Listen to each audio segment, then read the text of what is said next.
Alors Vienne, c'est un gamin qui s'étend, qui a eu un traumatisme assez violent parce il a perdu sa mère quand il avait 10-11 ans. Bon, c'est quelque chose qui va le hanter, mais bizarrement, on comprend que c'est quelque chose qu'il avait enfoui, qui n'y pensait plus trop, il essayait de plus trop y penser depuis toutes ces années, et là, d'un coup, ça revient. Et c'est un premier indice qui va lui dire il y a quelque chose qui est en train de se passer. Pourquoi ce souvenir-là précis de ma mère me revient juste maintenant? Et à partir de là, il se rend compte qu'il y a plein de choses qui ne sont pas claires. Il ne se souvient pas de ce qu'il a fait la veille au soir.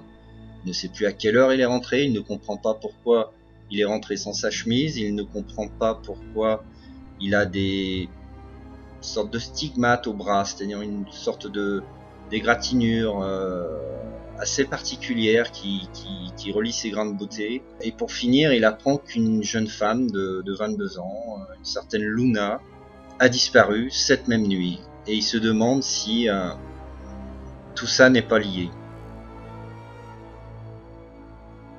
C'est un album qui est né de deux envies. La première, c'était de mettre en scène la petite ville de Fort-Calquier et ses alentours. C'est un endroit que j'aime beaucoup et c'est vrai que les paysages sont assez fantastiques.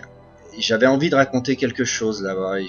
Bon, je tournais un peu autour du pot depuis 10 ans et puis en même temps j'ai une passion pour l'ufologie depuis que je suis gamin. Et il se trouve que il y a l'observatoire de Haute-Provence qui est juste à côté de Fort-Calquier. Et j'ai construit ce récit avec toutes ces envies.